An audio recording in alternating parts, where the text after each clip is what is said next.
Just to share with you some interesting facts.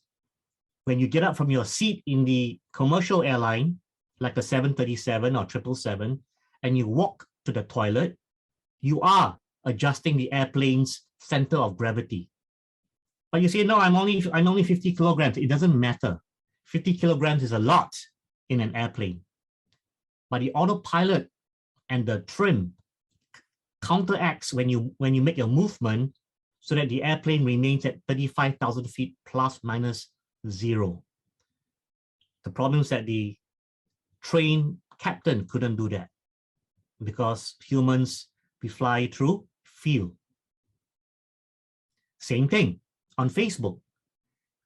When you don't understand how the Facebook AI works or the machine learning works, you're like trying to hand fly your aeroplane on a Facebook ad campaign. And that's going to lead to a far more inferior outcome than letting Facebook's AI and ML do the heavy lifting. And that's the reason why you need to understand how AI works, how machine learning works. Very quickly, this is what a typical Facebook flow should look like.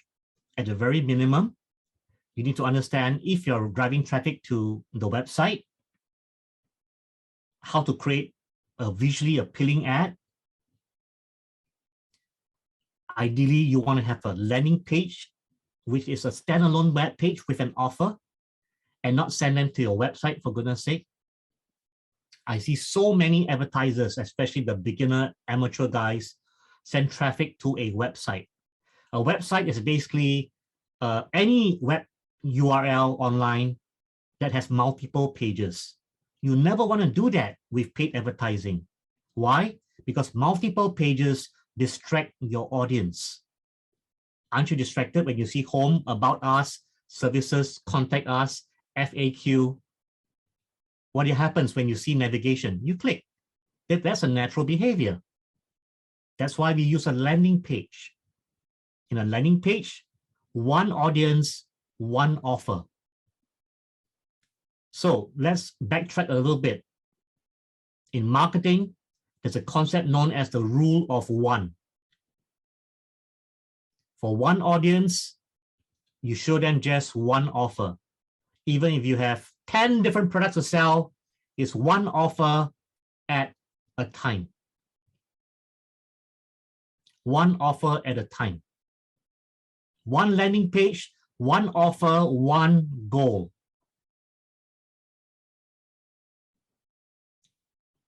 I told you you couldn't run Facebook ads without business principles like this. So one headline, one offer, one landing page. Why? You need to keep the focus. So don't give them links to navigation. When you give them links, they click. What do you expect them to do? What happens when they click? Well, you have no control over where they click, when they click. You are no more in control of your narrative. On my landing page, because you click on my ad, I know for a fact you'll see my headline. I want you to see my headline. The headlines that text on top, isn't it? You see a lot of landing pages have. Why? Because that is the main benefit. That's the main UVP. I need to excite you with my headline to induce you to scroll lower on my landing page, to consume my content. So it's a narrative. You're telling a story. You're making an offer. So in a landing page, people scroll from the top to the middle to the bottom. That's how it works. Next is the thank you page. You may heard a lot of marketers talk about the thank you page. The thank you page is there not just because we're courteous, like thank you, thanks, not because you're Mr. Nice Guy, but because the thank you page exists on its own URL, usually your domain.com/thank you. And the reason for the thank you page is not just to say thank you, but it's also to embed what we call our conversion codes. by embedding a conversion code, like a lead conversion code for Facebook ads, Google has their own code as well, then we now can segment between the people that took action, which means whoever registered for our free offer or for our lead magnet or whatever, versus those who came to our landing page and didn't respond to our offer. We now have two segments at this point in time. Without the thank you page, you have no idea who took you up on your offer. And even if you had an idea, because you have their email address, Facebook has no idea who these people are. That's why we put the Facebook code on the landing page and on the thank you page, and the event code on the thank you page. By putting the event code there, we're telling Facebook, look here, these are the people that took my action. Don't show your ad to these people. So when you run ads, it's not just about showing to this audience. You also want to exclude audiences who already took you up on your offer. Does it make sense, my friends, right? The guy already downloaded your ebook. Why are you still running ads to this guy? Don't run ads to him. Exclude him. So we exclude him using the Facebook pixel data. We create an exclude audience using the event code data. We're not done. Now with the email address, we finally move on to email. And that's the reason why marketing automation, your email sequence comes in. They will receive an initial email that is to deliver what you said you will deliver on your promise. So if you said free ebook, please give them the free ebook on the first email because they're going to expect that. But don't stop there. Now they've given you permission to build a relationship with them. You have their email address. So what do? Now you build an email sequence.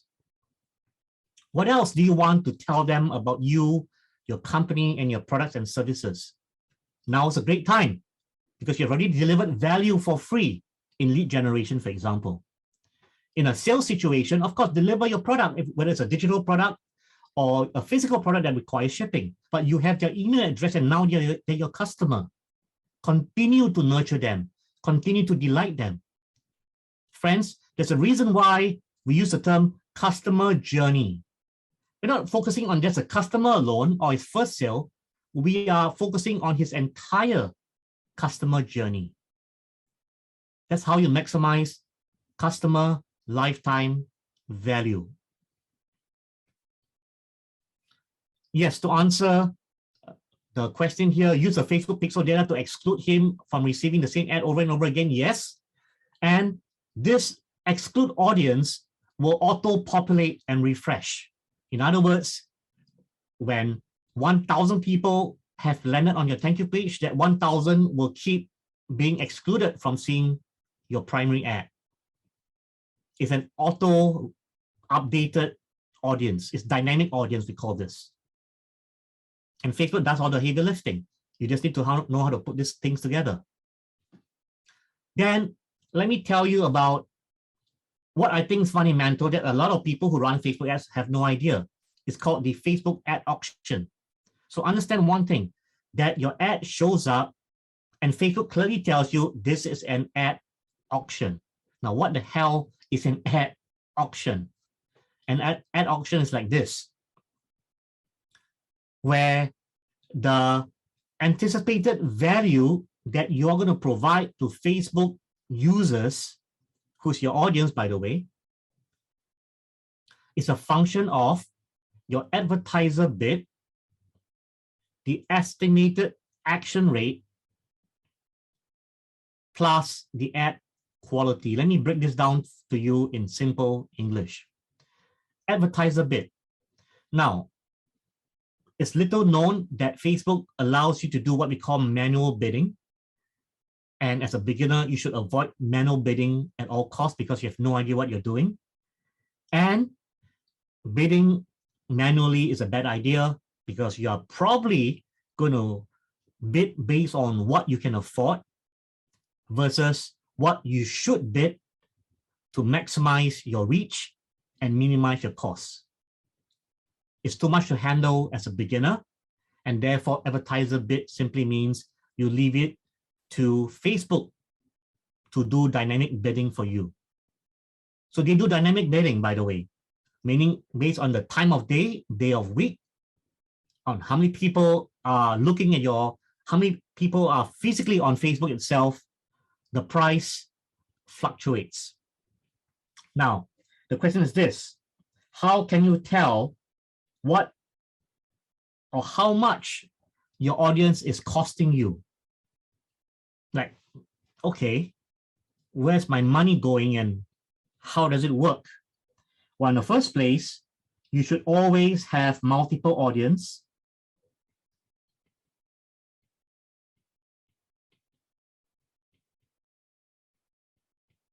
And you create what we call an ad set to house this different audience. You have audience 1, you have audience 2, you have audience 3. When you run Facebook ads, at the minimal, you should have 3 segments. Why? Because if you only had one segment and it didn't work, then you wouldn't know what to do next. But if you had 3 segments, now you put them side by side, and assuming you installed the Facebook pixel correctly, now you can tell which audience is performing better for you. You have a basis of comparison. So it doesn't matter how small your budget is. You always have a minimum of 3. I would say a maximum of 5. Don't go more than 5 because you're probably going to run a small budget. To me, a small budget is anything less than $50 US a day is small budget. And from this point onwards, when you have audiences, let's say you just have 3. My next question to you is this, right? Facebook Fundamentals 101. What do you know? What do you look at to tell which audience is performing? Well, it depends. If you are running a conversion campaign, then you can look at leads, number of leads. And if this shows this, this shows this, this shows this, after a day, then you know that audience 3 is performing better than audience 2 and audience 2 performing better than audience 1. So it's not just about running Facebook ads, it's understanding the outcome and deciding what to do. But let's get to a more basic fundamental. And the basic fundamental is that what is the price to serve up my ad to a specific audience? What do I look at? We look at CPM. And CPM stands for cost per mille.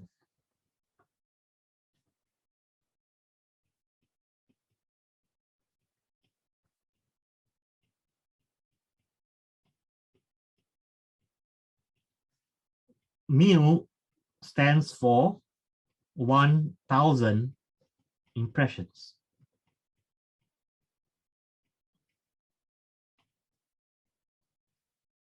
Which means your ad, there's a cost to show your ad 1,000 times impressions. Whether they respond to your ad is not a pricing factor.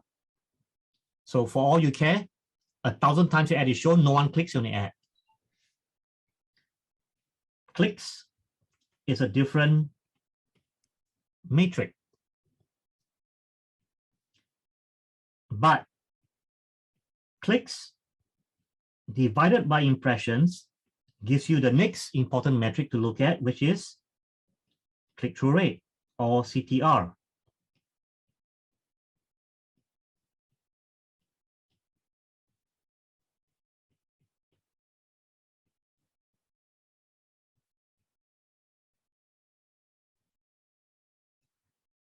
So what is CTR? CTR tells you how many clicks per 100 impressions. Now, of course, you can do simple math and get rid of the 0. then this is 1 out of 100, and your CTR is 1%. So let's start here.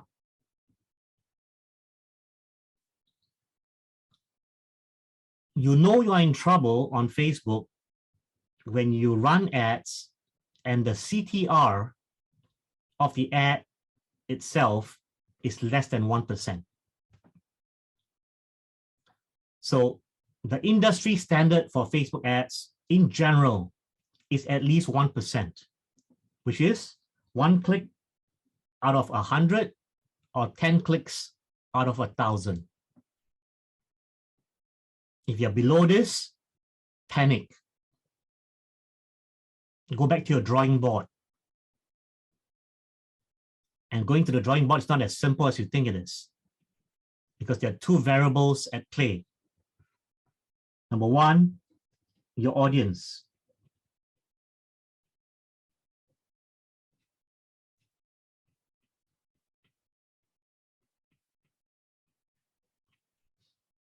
Number two, your ad. So let's be very specific over here. CTR measures the response between the audience and your ad. Now you could have a good ad, but a bad audience. You could have a good audience and a bad ad. You could have a good audience and a good ad, and of course a bad audience and a bad ad is probably where you're going to start. And the first hint of trouble would be your CTR is going to suck. So maybe you end up with 0.3% CTR. This is the start of your nightmare, my friends. Now, what does CTR have to do with CPM? Well,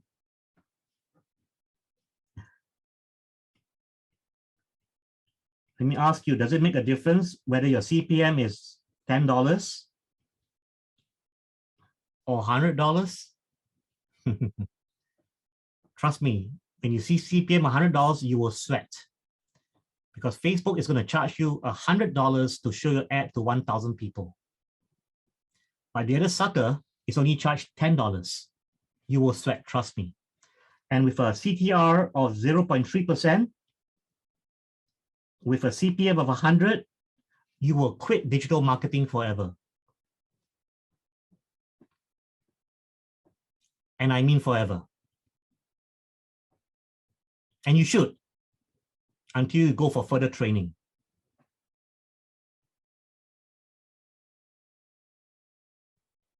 You see, my point, I'm trying to make you understand, and truth be told, I have 10 minutes left, right? This is 1.5 hours. Yes, I have prepared slides, but I'm looking at your audience, looking at the audience and responding to you, and hopefully giving you value. You don't get this kind of training, coaching on YouTube, do you? But that's the point. See, because being successful is not just knowing what to do. Sounds simple. Being successful is knowing this nitty-gritty details. I'm not being detailed, by the way. This is what you need to win the war on Facebook advertising, down to this level of details. And therefore, you've been running ads, and what I'm telling you right now, maybe you heard of it, but you don't know how to act on it.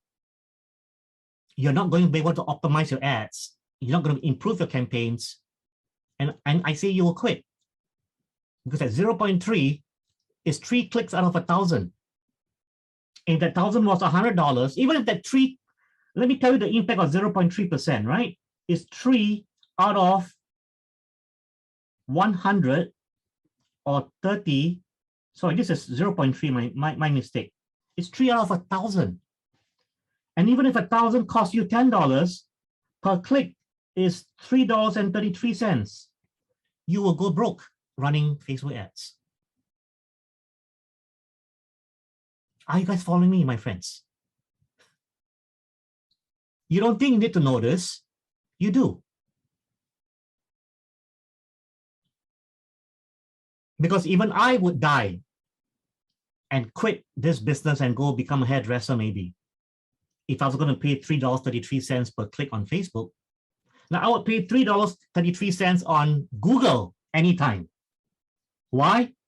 Because I already told you there's a huge difference between interest and intent. I would pay $3 all day long on Google because the guy who clicks on my ad has an intent to purchase. That's the difference. He has a commercial intent. How do I know? Because I choose the keywords in Google. I only choose the keywords that have commercial intent. So for example, I wouldn't bid on a keyword in Google like how to swim, but I would bid on a keyword swimming lessons, swimming coach, because coach and lessons equals commercial qualifier.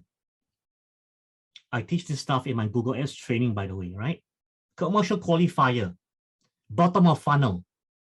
Now, I know I may be throwing a lot of jargons to you, but if you don't understand half of what I'm saying, then let's understand there's a lot to learn, there's a lot to absorb. Go for quality training, get coached, get mentored, because trust me, trial and error is far costlier.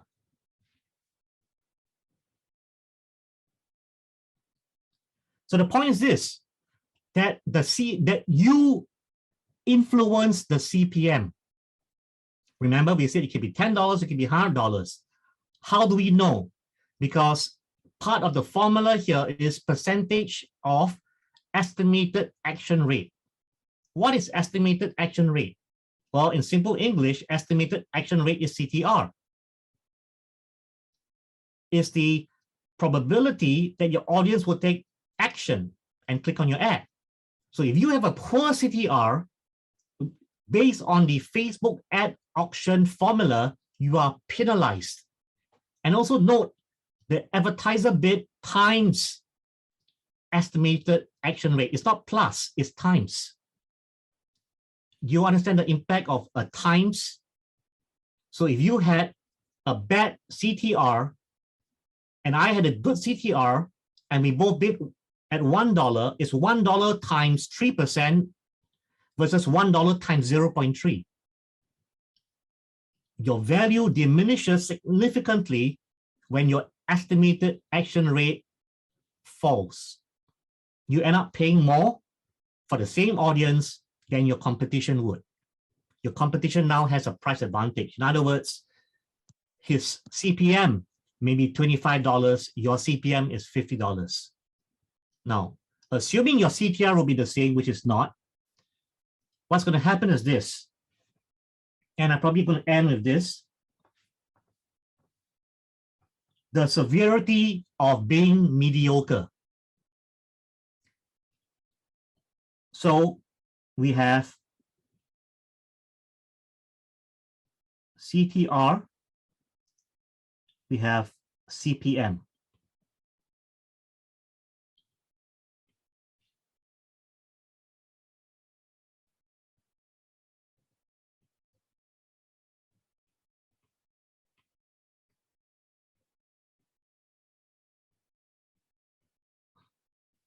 To you, in closing, this looks like stats. Okay, CTR 3% for audience 1, 1% for audience 2. Who cares? Well, in the long term, it makes a big difference because here you're getting 3 times the traffic at half the price. Between 1 and 2. That's what the stats mean. For every 1 click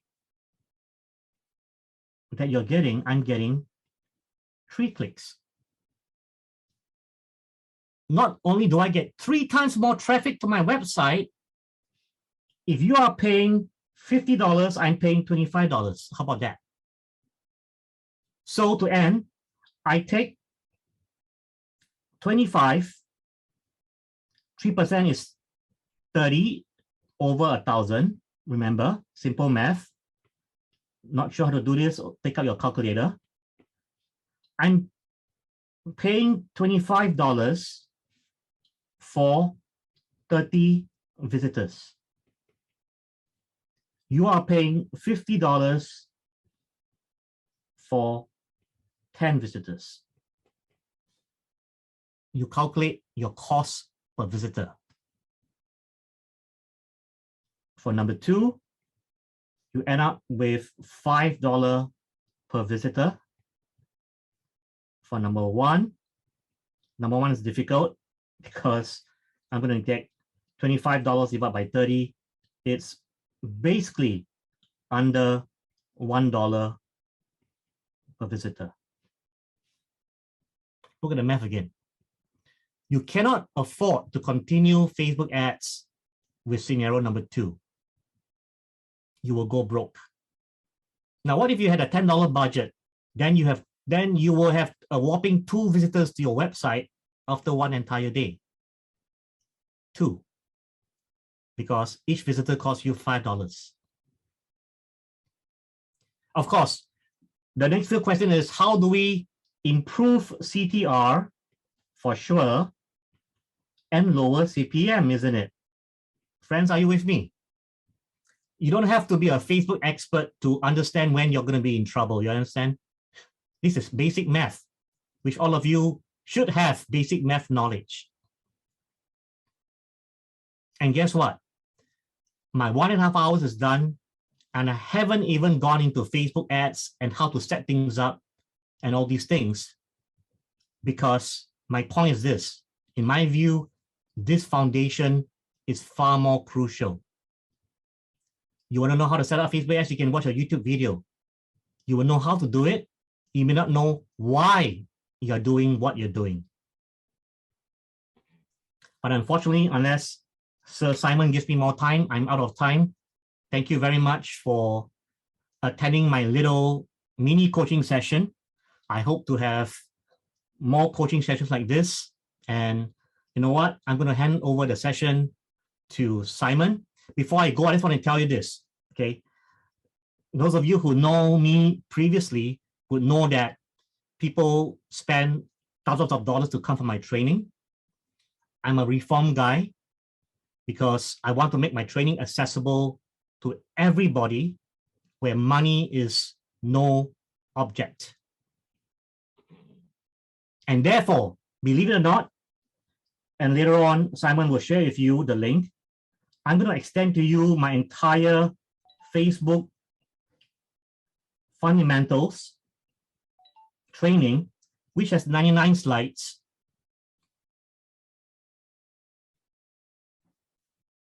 99 slides.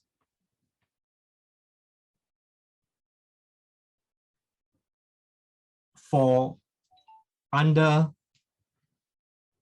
are you ready? I mean, if I'm sincere, then I say money cannot be a reason why you wouldn't want to learn from me. And my point is that I want to make it affordable for you. You have no excuse to not want to join me, because I'm going to extend to you my digital Facebook training for under $10 US. At least can you give me a small hand in for appreciation, right? Money is not an object. It's time we do things differently. It's time you learn deep dive techniques. And of course, because I'm telling you, right? I want to win your trust. I want you to test drive. You cannot go wrong with $10 US investment on me. Trust me, okay?